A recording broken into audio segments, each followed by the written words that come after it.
ஹாய்ப்பா, good morning. இன்றைக்கி lunch பாக்ஸ்க்கு என்னென்னா bread வச்சு தான் செய்ய போகிறோம். ப்ரெட்டு வந்து ஒரு 5-6 ப்ரெட்டு தான் இருந்தது. சரி, அவள் வந்து ரைஸ் மாதிரி வேண்டாமா, எனக்கு மைல்டாக வேணும் அப்படின்னு கேட்டதுனால மண்டே மார்னிங் கொஞ்சம் ஒன்றுமே ஓடலை, என்ன லஞ்ச் கட்டுறதுனே ஓடலை. அதனால சரி ப்ரெட்டு வச்சு ஏதாவது செஞ்சிடலான்னு சொல்லிட்டு நைட்டு பயிர் ஊற வச்சுருந்தேன். இப்போ ப்ரெட்டை எடுத்துகிட்டு ப்ரெட்டு கார்னர் ஊறம்லாம் அந்த இதெல்லாம் கட் பண்ணிவிட்டு நம்ம தண்ணியில் நனைச்சி தான் செய்ய போகிறோம். நைட்டே பயிர் ஊற வச்சுட்டேன், கலந்த பயிர். ப்ரெட்டு வச்சு கலந்த பயிரை மிக்சியில் அரைச்சி அதில் வந்து சிலதெல்லாம் கலந்துட்டு பால் மாதிரி தான் நம்ம செய்ய போகிறோம். இப்போ இந்த ஓரம்லாம் கட் பண்ண பீஸை நம்ம எடுத்து வச்சிடலாம்.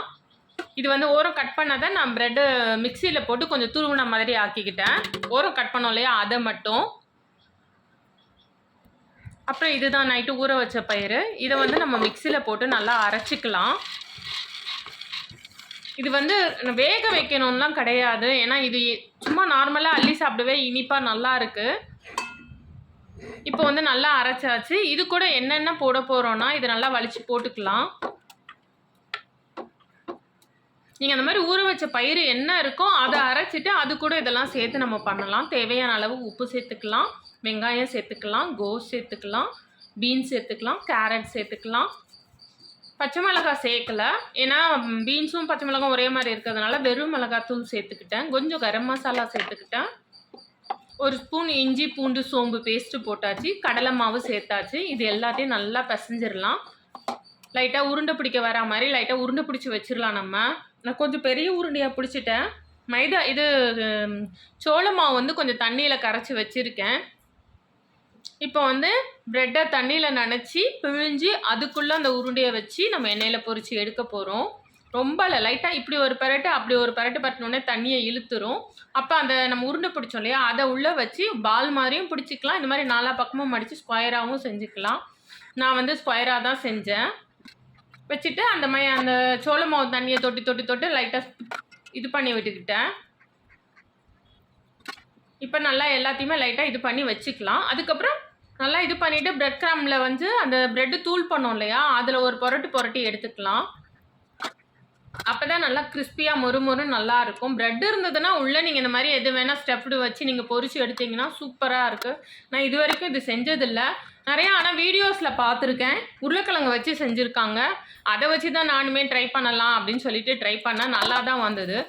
ப்ரெட்டு 6 தான் இருந்தது, 5 தான் இருந்தது. அதை செஞ்சுட்டு மீதி என்ன பண்ணேன், நார்மலாக உருட்டி வச்சுட்டேன். அதை பொரித்து எடுத்துடலாம் அப்படின்னு சொல்லிட்டு. இப்போ வந்து எண்ணெய் வச்சேன், எண்ணெய் நல்லா காஞ்சிருச்சு. இப்போ வந்து 6 இது தான் அப்படின்றதுனால நம்ம இது பண்ணி ஒரே இடாக போட்டுடலாம். ஒன்று மட்டும் ரவுண்டாக பிடிச்சேன், ஏன்னா அது கொஞ்சம் உருண்டை பிஞ்சு போகிற மாதிரி இருந்தது, அதனால உருண்டையாக பிடிச்சிட்டேன் நான். இப்போ நல்லா இதுவாகிடுச்சு. இப்போ லைட்டாக பரட்டி போட்டுக்கலாம். ஐயோ, நல்லா சூப்பராக பேக்கரியிலலாம் நமக்கு கிடைக்கும்ல அந்த மாதிரி இருந்தது. இவ்வளோ நாள் இதை நம்ம ட்ரை பண்ணவே இல்லையே அப்படின்னு தோணுச்சு. உள்ள எண்ணெய், உருளைக்கிழங்கு மசாலா, தக்காளி, வெங்காய தொக்கு எது வேணால் வச்சு ப்ரெட்டை இந்த மாதிரி பண்ணிவிட்டு பொரித்து எடுத்திங்கன்னா சூப்பராக கிறிஸ்பியாக நல்லா இருக்குது. இப்போ லைட்டாக பரட்டி விட்டுக்கலாம். அவசரப்பட்டு எடுக்கக்கூடாது, ஏன்னா உள்ளே இருக்கிற அந்த பயிரும் நமக்கு வேகணும். அதனால் சிம்மில் வச்சு நல்லா கோல்டன் ப்ரௌன் ஆகுற வரைக்கும் நம்ம பொரித்து எடுக்கலாம். வெள்ளையாக எடுத்தோம்னா உள்ளே இருக்கிறதும் வேகாது, அதனால் சிம்மில் வச்சு நம்ம எடுக்கலாம். அப்போ தான் உள்ளே இருக்கிற அந்த மாவு, அந்த பயிர் எல்லாமே வேகும். கேரட் பீன்ஸுன்றதுனால ரொம்ப வேகணுன்ற அவசியமும் கிடையாது. இப்போ நல்லாவே இதுவாயிருச்சு. இப்போ இந்த டைமில் நம்ம வந்து எடுத்துடலாம் எல்லாத்தையும். எண்ணெய்லாம் ரொம்ப இழுக்கவே இல்லை, சூப்பராக நல்லா இருக்கு பாருங்களேன், கிறிஸ்பியாக. இப்போ எல்லாத்தையும் நம்ம எடுத்து வச்சிடலாம். இதுக்கு தொட்டுக்க வந்து கெட்சப் தான் நான் வச்சேன். மயோனஸ் வேணும்னா செய்யலாம், ஆனால் வேணாம், இதுவும் எண்ணெயில் பொரிச்சிட்டு எண்ணெயிலையோ முட்டை போட்டு ஒரு மயோனஸ் வேணாம் அப்படின்னு சொல்லிவிட்டு நான் வந்து கெட்சப் வச்சுட்டேன். கொஞ்சமாக தயிர் சாதம் செஞ்சுக்கிட்டேன் நான், ஏன்னா இது வந்து ஸ்நாக்ஸ் மாதிரி தான், இதை லஞ்சாக சாப்பிட முடியாது. ஆனால் அவள் இதுதான் லஞ்சுக்கு வேணும் அப்படின்னு சொன்னான். இப்போ வந்து பொரித்து நம்ம எல்லாத்தையும் எடுத்தாச்சு. கோல்டன் ப்ரௌனில் சூப்பராக இருக்குது. இப்போ இதே எண்ணெயில் அந்த பால்ஸ் மீதி இருந்தது இல்லையா, அதை வந்து கூட கொஞ்சம் கடலை மாவு போட்டுக்கிட்டேன். நான் கூட கொஞ்சமாக கடலை மாவு போட்டு நான் உருட்டி எடுத்தாச்சு. இப்போ லைட்டாக பரட்டி விட்டுறலாம். இதுவுமே நல்லா இருந்தது, ரொம்ப நல்லா இருந்தது கெச்சப் வச்சு. அவ்வளோதான், பரட்டி விட்டாச்சு. இதுவுமே கொஞ்சம் நல்லா இதுவானோன்னா நம்ம இதை வந்து எடுத்துடலாம். நம்ம இது வச்சுட்டு ஒரு குருமா செஞ்சுட்டு கூட இதை போட்டோம்னா குருமா சூப்பராக இருக்கும். இப்போ நான் வந்து அப்படி தான் வைக்க போகிறேன். மத்தியானத்துக்கு லஞ்சுக்கு இதை போட்டே ஒரு குருமா கிரேவி ரெடி பண்ண போகிறேன். நீங்கள் சப்பாத்தி செஞ்சுட்டு கூட இதை போட்டு ஒரு சைட் டிஷ் ரெடி பண்ணிக்கலாம். இப்போ எல்லாத்தையும் பொரித்து எடுத்தாச்சு. ஒன்று எப்படி இருக்குன்னு நம்ம பிச்சு பார்க்கலாமா? சூப்பராக ஆவி பறக்க நல்லா இருந்தது. ஒன்று அந்த உருண்டையாக இருக்கிறத மட்டும் ஒன்று சாப்பிட்டு பார்த்தேன். செம்ம டேஸ்ட்டு நல்லா இருந்தது. சரி கொஞ்சமாக தயிர் சாதம்லாம் சூடாக சாதம் வச்சுட்டு நல்லா குழச்சி விட்டுட்டேன். தயிர் உப்பு சேர்த்துக்கலாம். தாளிக்கலாம் இல்லைப்பா, கொஞ்சமாக பெருங்காயம் சேர்த்துக்கலாம்.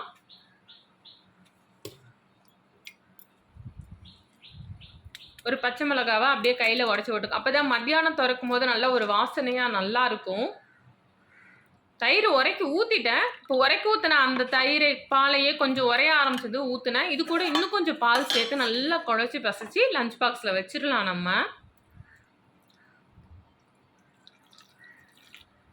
நல்லா தயிர் சாதம் ஏடெல்லாம் போட்டு பசைஞ்சிங்கன்னா ரொம்ப நல்லாயிருக்கும். சிலருக்கு ஏடு பிடிக்காது. இப்போ லஞ்ச் பாக்ஸில் வச்சிடலாமா? 3 பீஸ் போதும், பெருசு பெருசாக இருக்குன்னு சொல்லிட்டா, அதனால் 3 பீஸ் வச்சேன். வேறு பாக்ஸில் வைக்கிறேன் பரவாயில்ல, இதுலேயே வைங்க. நான் அன்றைக்கி எடுத்து மூடியாச்சு. மத்தியானம் சவுக்கு சவுக்குன்னு இருக்குமா எப்படி இருக்கும்லாம் எனக்கு தெரியாது. அவள் வந்து சொன்னால் தான் தெரியும். இப்போ தயிர் சாதம் எடுத்து வச்சுக்கலாம். தயிர் சாதத்துக்கு கொஞ்சமாக வீட்டில் போட்டால் எலுமிச்சை ஊறுகாய் இருக்குது, அது கொஞ்சமாக வச்சுக்கலாம். எதுனாலும் தயிர் சாதம் ஊறுகாவை அடிச்சிக்க முடியாது என்ன சாப்பிட்டாலும். இப்போ இந்த குட்டி டப்பாவில் வந்து கெச்சப் ஊற்றி மேலே வச்சிடலாம்.